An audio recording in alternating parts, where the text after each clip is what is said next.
Hi everybody, my new book, The Enlightened Leader, is out in 30 days time, and it's a book about new leadership for an uncertain world. Specifically, this book talks about things like purpose, trust, vulnerability and empathy. And honestly, there should be no demand for what is in this book. But the fact of the matter is, there is demand, and this means there must be opportunity. The truth is, things like purpose, trust, vulnerability and empathy are not yet common or consistent elements of leadership in today's world.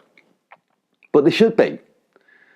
And we all know that. And that's why we always look for different ways to bring leadership into our companies and businesses. I think there's 6 elements that great leaders need to have, and I share them in the book. Purpose, presence, perspective, empathy and vulnerability. These things are often forgotten about. People in leadership roles are so absorbed and concerned about their status and security in a company, they forget about their real job. We forget about our real job.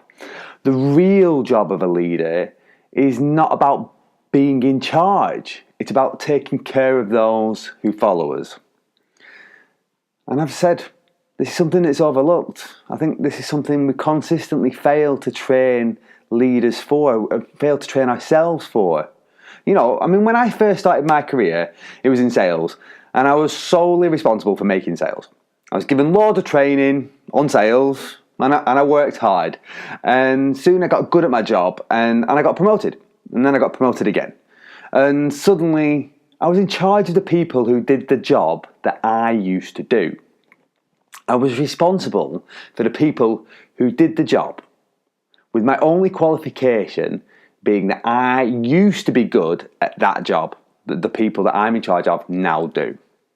Now, this story isn't unique. In fact, it's common. You start your career, you show up, you work hard, you get trained, and you get good at what you do. You get good enough, you get promoted enough times to be in charge of the people who do what you used to do. This is why we get managers and not leaders. This is the reason managers micromanage us. It's because they know how to do the job better than us. I mean, that's what got them promoted. That's what got me promoted in the first place. There's a problem there. As a leader, you're no longer responsible for the job. You're now responsible for the people who do the job. And it's a subtle change, but it's a big change. And it's vital for those in leadership positions to make that transition. Leadership is not something you do to others. It's something that others choose to follow.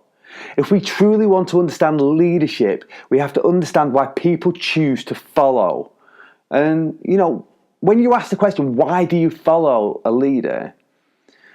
You get much closer to the heart of leadership, and that's what this book does.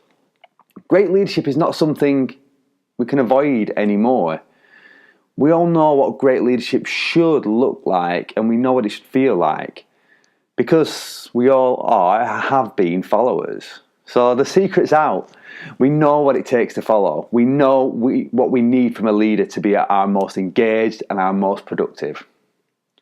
The Enlightened Leader shares how to become a better leader in a world where followers have the awareness and power to decide who they follow and ultimately which leaders will be successful. The book is going to be launched on the 10th of June, and you can pre-order it here in the link below. You don't have to pay for the shipping, so it's £3 off. Just click the link below and pre-order, and you can get the Enlightened Leader on release date.